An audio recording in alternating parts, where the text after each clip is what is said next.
Well, I want to say it's quite an honor to be asked to come and speak to you, and so thank you so much for a great turnout. Barbara emailed me and asked what would I like to call this presentation, that she was going to advertise it, and I realized as I shared with her that giving a title to a presentation is a lot like naming a child. You can only hope that your presentation grows up to reflect the title. So we'll see if that happens or not today, but I would like to say a little bit about early algebra in terms of what children can do and why it matters for math education. And I certainly am only going to hit the tip of the iceberg, and I would welcome any questions from you at any point in this process. So feel free to interrupt me or save them to the end, however you want to do it. I'm fine either way. How many of you would say that you feel like you understand what I mean when I say the word early algebra? Is that something that you're familiar with or not? Okay, that's good, actually. I'm glad that a number of you maybe haven't run into that. So I wanted to sort of give you a brief overview so that you wouldn't think that algebra was something, early algebra was something we do early in the morning or what have you. But if I were to sort of break it down and describe it in broad terms, I'll start by saying what we usually do is what it is not. And so if you think back to your algebra experiences in school, and I look around and I see our ages, most of us probably didn't see algebra until we were in 8th or 9th grade and we saw an Algebra 1 type class. And so what early algebra is not is it is not those types of experiences prepackaged for young children. So in other words, it's not that we're trying to get little kids to manipulate symbols and solve equations and things like that.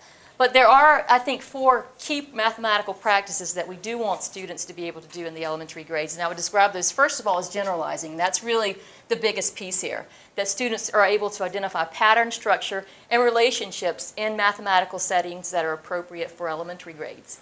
The second piece of that is expressing generality. So how is it, what linguistic tools do they use, what representational tools do they use in elementary grades to describe generalizations, whether that be in natural language, more traditional algebraic notational systems using variables, or graphs, diagrams, tables, things of that nature. The third area is justifying generalization. So what is it when they have a conjecture on the table that describes some general idea? How is it that they build an argument that supports that generalization or that conjecture at that point? And the fourth, and probably more complex of these, is reasoning with these generalizations themselves as objects in their own right. So these are all mathematical practices we want young children to be able to be engaged by when they're doing what we call early algebra. Close colleagues of mine and Barbara's, David Caraher and Anna Schliemann, recently wrote that the research base needed for integrating early algebra or algebra into the early mathematics curriculum is, as you might guess, because we still need a job from NSF, still emerging, little known, and far from consolidated.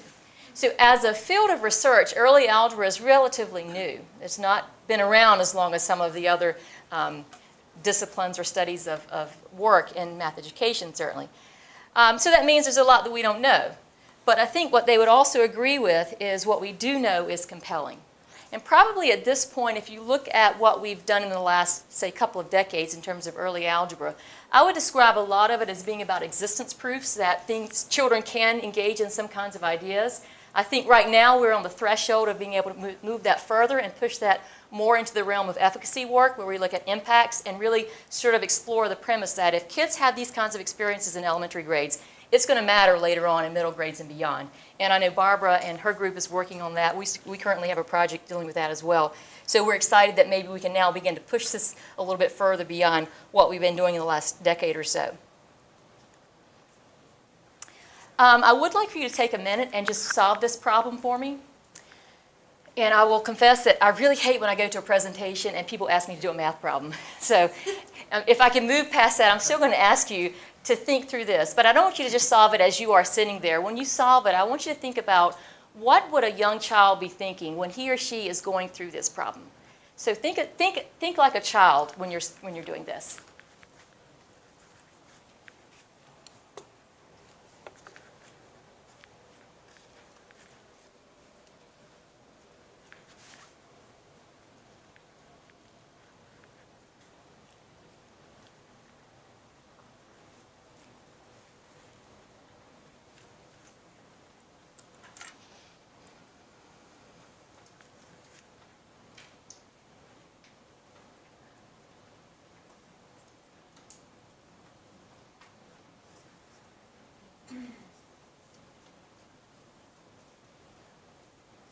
So a question that we think about is, and I'll be more explicit later, what would or could a student do with this if that student was a 5th grader, maybe a 3rd grader, or even a 1st grader? What do you think?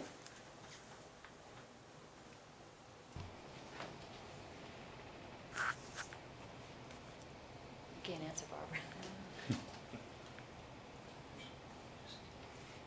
think the younger can actually try it out and like see how many there are, and potentially really go from there. And someone that is closer to middle school or might have seen any kind of variable representation might be able to put it in something, twice or whatever as well as something else, and being able to understand kind of that there's a symbol that would represent it as well. Okay. So we can quit and go home early. We're done. Go ahead. Well, they might make a table. What students? They being any of the elementary grades or? The third and 5th graders might make a table. Mm-hmm. Late 1st graders might also make a table. They wouldn't naturally know to do that, but right, they might have the scaffolding from the teacher to understand that representational tool, and then they might be able to use that. Megan? Maybe younger kids make the same kind of cut each time, but older kids try different kinds of cuts and see if that changes things. As opposed to going straight across the string? Yeah. Well, in this particular, yeah, it's a good point. It would certainly change the problem. In this task, it was set up so that they weren't allowed to do that. They had to make the cut in a certain way, but that would be an interesting variation on what could happen. So this is, sorry, go ahead. Well, just from a representation perspective, it seems like depending upon where they made the cut, because if they made the cut on the end, on the loop part, it may not be as obvious that they're just adding 2 more pieces each time as if they cut out on the Further out, you cut mean? part, yeah. Right, and that might be something that a young child would stumble around with and try to figure out, does it make a difference where I put that line? So, did I interrupt someone? So those are the kinds of questions we think about in our work, and let me just sort of step back a minute and give you a broader picture of sort of the 3 big areas we've looked at. The main one that I'll talk about today is how is it that students understand functions. So we look at progressions in their thinking about functions from grades 1 through 5. And by the way, that task was actually one that's geared towards middle grades originally, as it was intended. The second thing that we look at is teacher learning. I won't say much about that today, but one of our concerns is how do we help elementary teachers really develop what we describe as algebra eyes and ears. So they don't go in and think that on Monday at 1 o'clock I'm going to teach algebra, but the next day I'm going to teach arithmetic.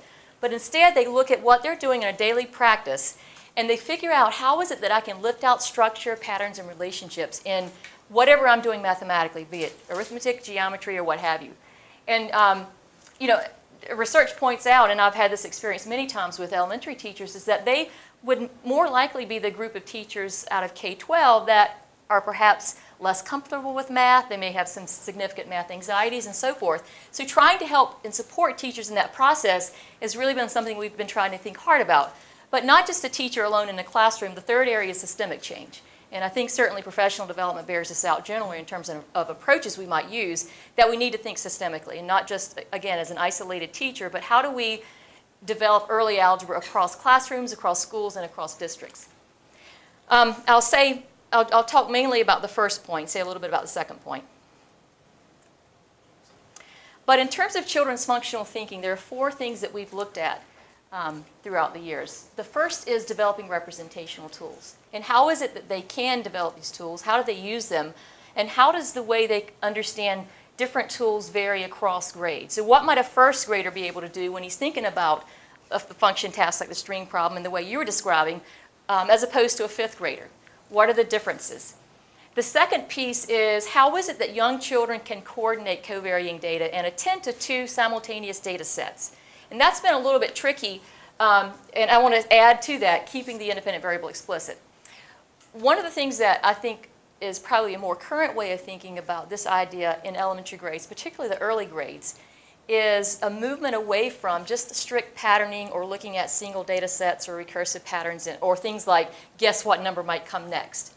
And while historically, when patterning was used in the elementary grades curricula, that sort of was a starting point for people. In our research and research of others, and I know Barbara bears this out, and I think probably a more common trend these days is that we really lose something.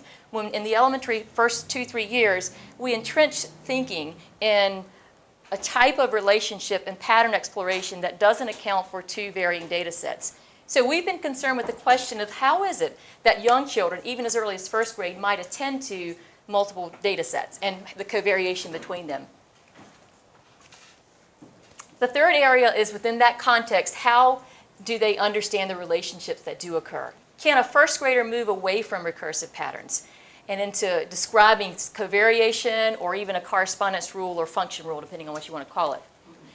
And finally, the fourth area is how is it that students move from natural language or words into symbols? And that certainly ties back into the first point, representational tools. But one of the things that we've been thinking about or looking at is what does a first grader do in that context? What can they do? And again, it sort of goes back to existence proofs. There's still a lot of work to be done, I think, in terms of understanding what is it they understand about a symbol. But just for now, can they even use them and what sense do they make of those? So those are sort of the four dominant areas. I'm going to say a little bit about what we've done in terms of those four areas and what we found.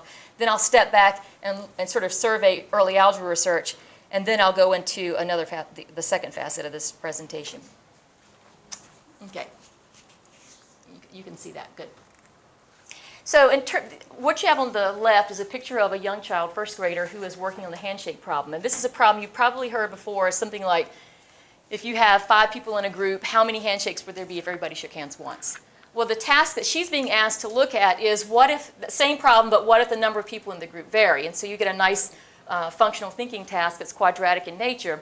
And as you were describing, very often, usually what a child at that age needs to do is they need to have concrete visual ways of thinking about and making sense of that task. So initially their first foray into that might be, as she's doing, drawing pictures of the people who might be in this group, and she's actually, you can't see it very well, but she's actually numbered these people, and I think there are going to be about 4 people in her group. And so that's a process they need to go through. But the question for us is, where can they go beyond that? And so the picture on the left, or sorry, on the right, is actually not this same child's work, but another first grade child's function table that she created in reference to the handshake problem. Now, she already knew about function tables, and she'd been doing some functional data work, but she hadn't done this particular task. And so this is an example of her work where she's not seen the handshake problem before, but on her own, as the teacher and I were working with other people in the class, she generated information about what would happen if there were no people in the group, which is actually probably more complex than to say there are 6 people in the group. What would happen if there's 1 person in the group, which again is a hard problem for in that case because it's trivial. 2 people and up to 6 people. So there's a lot of, I mean, we look at that and think, okay, this is pretty easy, let's put it in the table and we're done. But there's a lot going on here for a first grader to put together in one table. And not only has she put it in a table, she has identified the varying quantities by P and H. And, you know, so I get excited about that. I realize everybody doesn't, but I do. Now, what I don't know, because I could not interview her, I don't know if P represented people or number of people. And that object quantity confusion is something that we contend with a lot in terms of students' conceptual understanding of variable. Sorry about that. But it's a starting point. So even if she has P representing people, I'm happy with that right now. I've seen that this first grader is able to do something that's pretty amazing. I certainly couldn't do it in first grade. And when this pops back up, one thing I want you to notice that she wasn't asked to do, but in terms of looking for patterns, she's starting to look at first order differences on her own in first grade. And so I'm thinking, that's a great thing for a first grader to be able to do.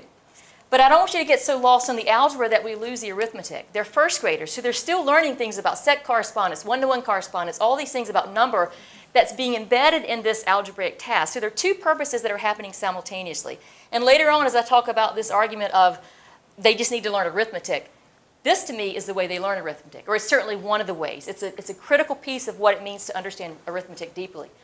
But from an algebra perspective, the physical act, I would contend, of this child putting a 5 here and knowing that a 10 goes here, there is something visually happening in terms of how she constructs that table, and she's looking across it as a more powerful experience, I would argue, than just finding a next number in a sequence. And so we're having her engage in a process that I think is beginning to help her construct a notion of covariation that's really important.